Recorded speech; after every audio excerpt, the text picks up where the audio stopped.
I think we all have a certain amount of Zoom fatigue for sure, but then at the same time, we're like, why do I have to drive there? Can it just be a Zoom meeting? At the same times. And we've noticed that it has, not that this is an ad for Zoom, although maybe they should pay me. Hola. I'm sorry, who are you? What are you doing in my house? You're so dead. You are such a drama queen. I'm mad. I won't.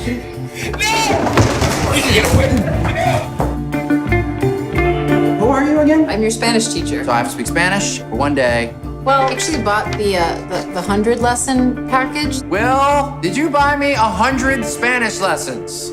Yeah, Why? because you wanted to learn Spanish, dummy. Oh. Natalie Morales. All right, so instead of doing an interview on language lessons, I think we should start on language lessons 2 and just start teaching each other Spanish right here. Works for me. Let's do it. Okay, was I the first one to do that, or did anyone else do that before? I mean, no, there are obvious comparisons to the movie in this interview format, but no, you're the very first to do it. Yeah. All right, thank God, because I didn't think that was that original, but I'm glad I was the first one to do it that way. So look, I think this movie is really relevant on a bunch of levels, but the main one is that over the past year, we've all been doing so many things by video chat, by Zoom, that to make a movie where somebody's story takes place, I mean, it's like, I think that Zoom calls are now really underrepresented in most of the content that we watch. I mean, that's true. It's become such a like part of our lives lately that it's kind of second nature. I think we all have a certain amount of Zoom fatigue for sure, but then at the same time, we're like, why do I have to drive there? Can it just be a Zoom meeting? At the same times. And we've noticed that it has, not that this is an ad for Zoom, although maybe they should pay me, but it is it has become really functional in our lives. So, and the other thing that's going on in this story, and Mark Duplass and you have awesome chemistry. I can tell that you guys are friends in real life, right? We became friends doing this movie, really. We were not really close before. Okay, but you had met him on the set of other shows, though.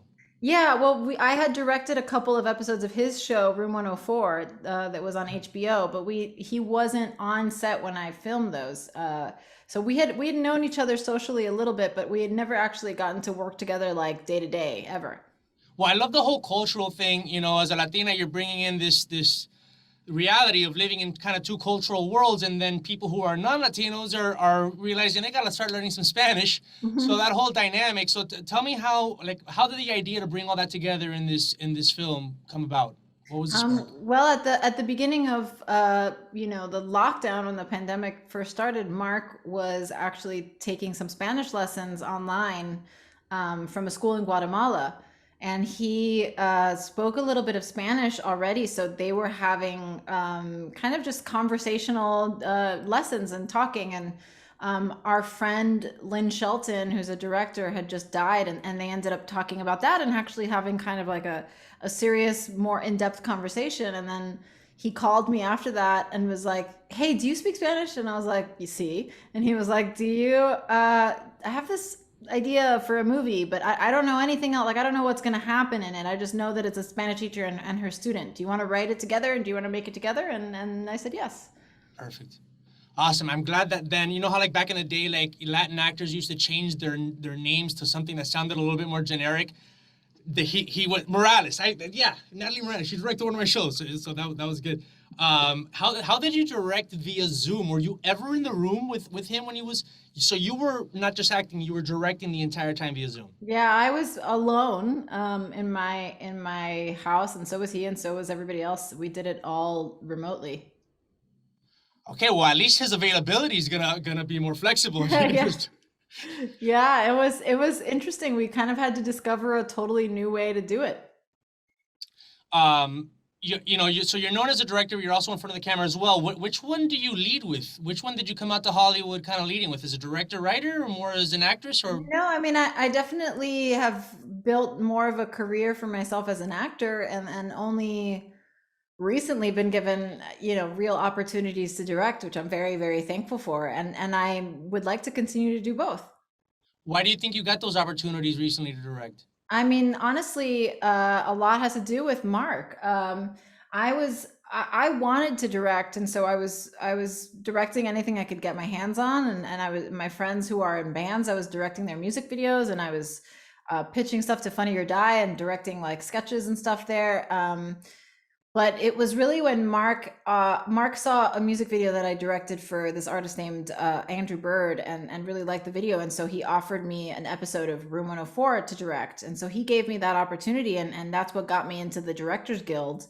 And then from then on, I had more opportunities because I was, legitimate in the union, and that's how I was able to direct Plan B, the other movie that I made last year, and this.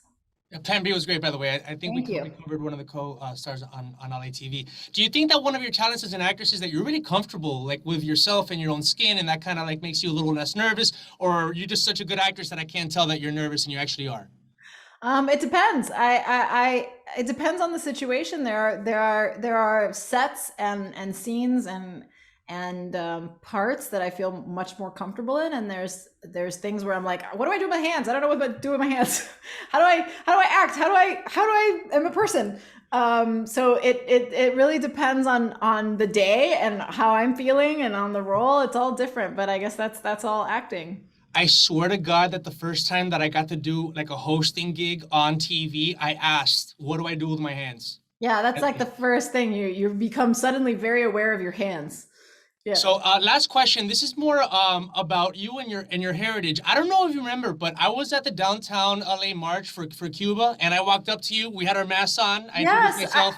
I was gonna say you look really familiar, but I didn't see the under part of your face, and you also sounded very familiar. You took a picture. We took a picture together. Yes, and I posted on Instagram. Yeah, and because I'm from Miami. I'm of Cuban heritage, and I just want to ask you. In your accent that you're from Miami. Of course, I have more of a Miami accent than you. Good job tempering it down. I'm sure that's been good for your acting gigs. But the last thing I want to know is just how, seeing you out there. You obviously have Cuban pride. What has it been like for you this summer with all the things happening in Cuba, and you going out to marches and kind of letting the world know really that you're of Cuban descent? It's less letting the world know that I'm of Cuban descent and more letting the world know what's going on in Cuba. That is what's important to me. It is my heritage and my community are very, very important to me, but even more so than that are the people that are in Cuba right now suffering and begging for freedom. And so I'm just doing, whatever I can to shine a light on that and to not let the news cycle just run over, that, because they have no voice. It's illegal to criticize the government. It's illegal to protest over there. It's not illegal for me. And so if I can do anything and spread the word and get, international attention on Cuba and the people there asking for freedom and let other people know, because I think that outside of Miami and outside of South Florida, people don't really know what's happening there. And it's important for me to at least do everything that I can to give those people a voice, because they currently don't have one. Well, listen, I really appreciate that. And I also appreciate seeing a hometown Miami girl making it. Thank you. Lots of luck with language lessons. I think it's going to be really cool, and I can't wait to see the sequel, whether I'm in it or not. Thank you, Humberto. Thank you. Ciao. Nice to see you again. Nice to see you too.